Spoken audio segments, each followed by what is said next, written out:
Welcome to এডুহাব Bangla official YouTube channel. WBSSC group CD, SLST 2, নতুন SLST, primary TET এবং OBC সংক্রান্ত নানা রকমের তথ্য বাজেটের অধিবেশনে কিন্তু উঠে এসেছে মাননীয় রাজ্যপাল মহাশয়ের বক্তব্য অনুসারে।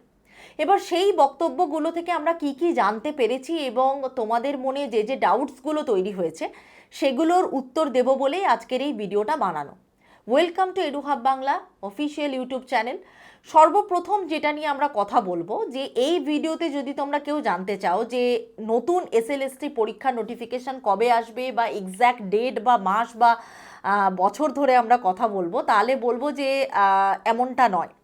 অ্যাকচুয়ালি বাজেট অধিবেশনে সর্বপ্রথম যেটা কনফার্মেশন আমরা পেয়েছি সেটা আমরা সকলেই জানি যে 22শে জুন কিন্তু আমাদের রাজ্যে আমরা পূর্ণাঙ্গ বাজেট দেখতে পাবো। এবার বাজেট কথাটার অর্থ হচ্ছে আর ট্রেডমিলে হেঁটে বাজেট বানানো নয়। বাজেট কিন্তু এবার বিভিন্ন খাতে কতটা পরিমাণে অর্থ অ্যালোকেশন হবে সেটার কিন্তু একটা বড় বার্তা 22শে জুনের পূর্ণাঙ্গ বাজেট আমাদের নতুন যে রাজ্য সরকার, বিজেপি সরকার, তারা কিন্তু পেশ করতে চলেছে এবং আমরা জানতে পারবো। তো অধীর আগ্রহে অপেক্ষা করে এই মুহূর্তে বসে থাকা ছাড়া আর কোনো কাজ নেই আমাদের। তার কারণ 22শে জুনে কিন্তু সমস্ত দপ্তর, বিশেষ করে যেসব দপ্তর নিয়োগ করে বা প্রমোশনও যাদের আটকে আছে বা এই যে বিভিন্ন ধরনের ডাব্লিউবিপিএসসি, ডাব্লিউবিএসএসসি, তাদের রেজাল্ট পেন্ডিং বা অনগোয়িং যে পরীক্ষাগুলো চলছে, এই সব কিছুর মানে সুরাহা বা সব কিছুর প্রবলেমের সুরাহা বা OBC case, WBSSC group CD, সমস্ত কিছু সুরাহা কিন্তু 22শে জুন হবে বলেই আমাদের ধারণা। তো তার আগে একটা কথা আমি না বলে পারছি না, কারণ এর আগেও আমাদের মাননীয় মুখ্যমন্ত্রী মহাশয় তিনি কিন্তু মানে বলেছিলেন যে বিভিন্ন দপ্তরদেরকে নিয়ে মিটিং হবে, কিন্তু সেই মিটিংটা কিন্তু আলটিমেটলি আর হয়নি, কারণ নানা কারণে তাকে দিল্লি ছুটে যেতে হয়েছে এবং সেখানে বিভিন্ন রকমের তথ্য আমাদের সামনে উঠে এসেছে। বাট আজকে মাননীয় রাজ্যপাল মহাশয়ের বক্তব্য অনুযায়ী যেটা স্পষ্ট হয়েছে যে চাকরি ক্ষেত্রে প্রচুর পরিমাণে দুর্নীতি হয়েছে এবং সেই দুর্নীতিগুলোকে মেটানোই হচ্ছে বর্তমান সরকারের মূল উদ্দেশ্য, অর্থাৎ স্বচ্ছভাবে নিয়োগের কথা কিন্তু উনি বলেছেন।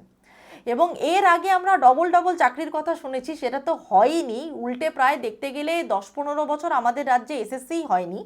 তো এই সরকার কিন্তু প্রথম থেকেই নতুন সরকারি চাকরির বিজ্ঞপ্তি আসবে বা নোটিফিকেশন আসবে এবং চাকরি দেবে সেটার কিন্তু একটা সম্ভাবনা তৈরি করেছে বা আমরা কথা শুনতে পেয়েছি, এবং 22শে জুন সেটার ওপরে একদম শিলমোহর পড়বে বলেই আমাদের ধারণা। তার কারণ মাননীয় মুখ্যমন্ত্রী মহাশয় বরাবরই বলেছেন যে 22শে জুনের আগে তিনি কিন্তু কোনো রকম তথ্য দেবেন না, কারণ বাজেটে সেগুলো নতুন কর্মসংস্থান নিয়ে বিপুল একটা সম্ভাবনা উঠে আসবে বাজেটের মধ্যে। এবার আমরা যেটা শুনতে পেয়েছি, সর্বপ্রথম বলি যে রাজ্যে এবার থেকে প্রত্যেক বছর এসএসসি হবে।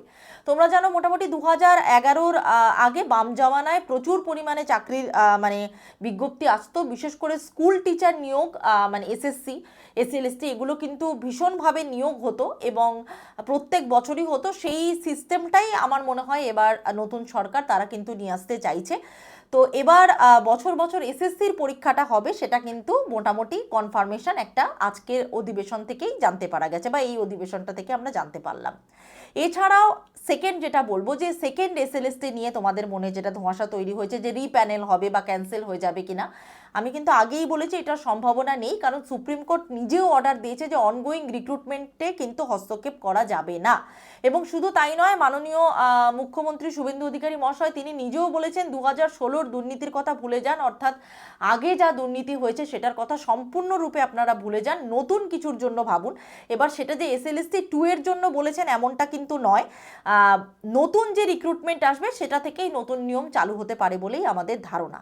এবার এসএলএসটি 3 কবে আসবে সেটা কিন্তু এই বাজেটে আমরা দেখতে পারি বা এই বাজেটে আমরা তার আভাস আমরা পেতে পারি।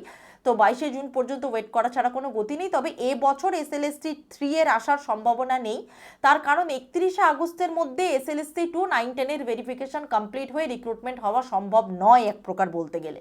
তো এসএলএসটি 2 কমপ্লিট না করে তো আর এসএলএসটি 3 আনা সম্ভব নয়।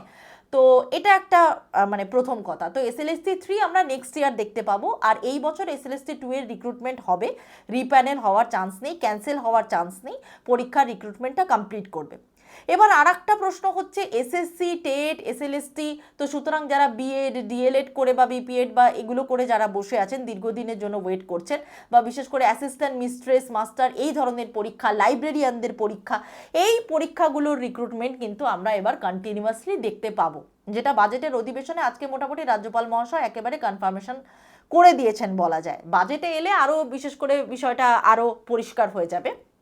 এবং যেটা আমরা সবার আগে যেটা বুঝতে পারছি যে তারও একটা বড় চিন্তার ভাঁজ পড়েছে মাথায়, সেটা হচ্ছে ডাব্লিউবিএসএসসি গ্রুপ সিডির পরীক্ষার্থীদের কি হবে।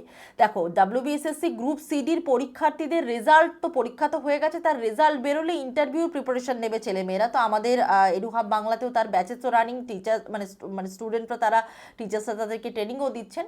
তো এটারও উত্তর আমরা 22শে জুনে পাবো, তার কারণ বাজেট অ্যালোকেশন হলে রেজাল্টের সম্ভাবনাটাও তাড়াতাড়ি বেরোবে। তবে আমি গত ভিডিওতে জানিয়েছিলাম মোটামুটি পুজোর আগে ছাড়া সম্ভব নয়, তার কারণ মানে প্রচুর জন মানে আগের প্যানেল ক্যান্সেল হয়ে তারা বেতন পাচ্ছেন না। নতুন ফ্রেশার্সরা যারা এসএলএসটিতেও অ্যাপ্লাই করেছেন বা ডাব্লিউবিএসএসসি গ্রুপ সিডিতেও অ্যাপ্লাই করেছেন তাদেরও একটা বেতন পরিকাঠামো তৈরি করতে হবে। তো এটা কিন্তু বাজেট অ্যালোকেশন ছাড়া সম্ভব নয়। তো বাজেটের দিকে আমরা তাকিয়ে থাকি এটার জন্য, আদারওয়াইজ পুজোর আগে ছাড়া কিন্তু এর রেজাল্ট মানে আগস্টের আগে ছাড়া আমরা রেজাল্ট মোটামুটি দেখতে না পাওয়ার চান্সেসই আমার মনে হয় বেশি। তো এটা একটা গেল। আর একটা হচ্ছে 2022-এর প্রাইমারি টেটের নিয়োগ আবার শুরু হবে, তো প্রসেস আবার শুরু হবে, সেটারও কনফার্মেশন কিন্তু মাননীয় মুখ্যমন্ত্রী তিনি দিয়েছেন এক দুদিন আগেকারই খবর। এবার আসছে ওবিসি নিয়ে। ওবিসি নিয়ে কিন্তু অলরেডি 7% ধরেই কিন্তু নতুন নিয়োগগুলো আসবে। 66টি জনগোষ্ঠীভুক্ত যারা আছেন তারাই, জনজাতিভুক্ত যারা আছেন তারাই কিন্তু নতুন হিসেবে ওবিসি অ্যাপ্লাই করতে পারবেন। আদারওয়াইজ কিন্তু এনসিএল নিয়ে বা ইডাব্লিউএস যারা বা জেনারেল হিসেবে আপনাদেরকে অ্যাপ্লাই করতে হবে। আর অনগোয়িং যে রিক্রুটমেন্টগুলো চলছে সেগুলো কিন্তু বরাবরই বলা হয়েছে সুপ্রিম কোর্টের অর্ডারের জন্য ওয়েট করে আছে, এবং সেটা 17% ধরেই হবে, অর্থাৎ পুরনো নিয়মেই হবে, এটার কোনো দ্বিমত নেই। শুধু তাই নয়, এটা বলা হয়েছে যে রাজ্যপাল মহাশয় তিনিও বলেছেন যে ওবিসি নিয়ে কেস সুপ্রিম কোর্টে ঝুলছে, সেটা রাজ্য সরকার দ্রুত মিটিয়ে নেবে এবং ওবিসি কেসের জট কিন্তু আর থাকবে না। তো অর্থাৎ রিক্রুটমেন্ট আমরা এই জুলাই আগস্ট মাসের মধ্যেই প্রচুর নোটিফিকেশন আশা করি আমরা দেখতে পাবো। তো এটা একটা বড় সম্ভাবনা তৈরি হয়েছে। তো যেহেতু ওবিসি কেসও মিটে যাবে, আপকামিং এক্সামগুলোতে এর কোনো বিরাট কোনো প্রভাব পড়বে না এবং অনগোয়িং তাতেও কোনো প্রভাব পড়বে না। মোটামুটি জুন মাসে এই 22 তারিখে এটা হলে মানে বাজেটটা পেশ হলে আমরা কিন্তু এর পুরো বিষয়টা আরও ধারণাটা আরও ক্লিয়ার করে ফেলতে পারবো। বাট আজকের বাজেট অধিবেশনে রাজ্যপাল মহাশয় যিনি বক্তব্য রেখেছেন সেটা কিন্তু স্পষ্টতই ক্লিয়ার হয়ে গেছে যে তোমরা হয়তো, আমি আজকে ভিডিওটা রেকর্ড করছি, তোমরা আগামীকাল মানে আজকে সকালে তোমরা যারা দেখতে পাচ্ছ তারা হয়তো জানতে পারবে, তো আমি গতকালের কথাটাই বলছি। তো এই ছিল আজকের ভিডিও। মোটামুটি যতটা তথ্য পেয়েছি সবটাই দেওয়ার চেষ্টা করলাম। তোমাদের কারোর যদি কোনো রকম কোনো মতামত থাকে এই ভিডিওর কমেন্ট সেকশনে জানাতে পারো, এবং অবশ্যই এডুহাব বাংলা চ্যানেলকে সাবস্ক্রাইব করতে ভুলো না, ভিডিওটা লাইক করে দিও, প্রচুর জনকে শেয়ার করো। তার কারণ দেখো আমাদের প্রত্যেকেরই না মানে তুমি যত ইউটিউবারই তুমি বলো না কেন, যতজনই আছেন আমাদের এই টিচাররা, তাদের প্রত্যেকের কাছেই কিন্তু কম বেশি এই খবরগুলো ডেলি বেসিসে আসছে।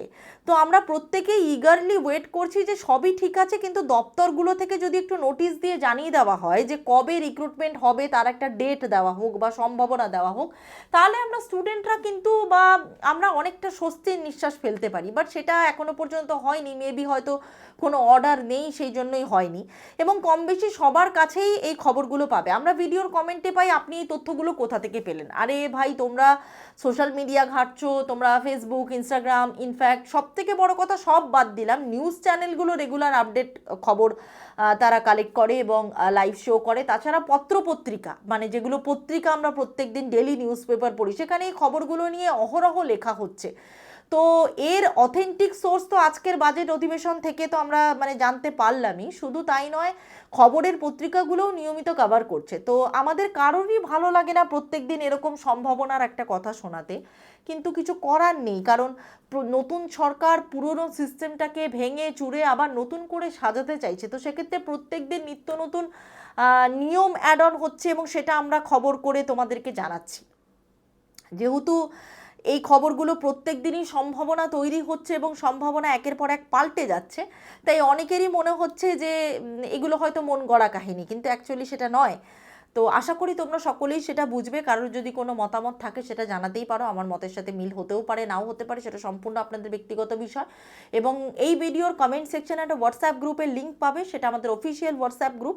সেই গ্রুপে জয়েন হয়ে গেলে যাবতীয় প্রশ্ন তোমরা জিজ্ঞেস করে নিতে পারো। আজকের ভিডিও এই পর্যন্তই। এডুহাব বাংলা চ্যানেলকে সাবস্ক্রাইব করতে ভুলো না। খবরগুলো আপডেট পেতে থাকলে অবশ্যই, যেটা আমাদের কাজ তোমাদেরকে জানানো, অবশ্যই জানিয়ে দেবো। Thank you so much.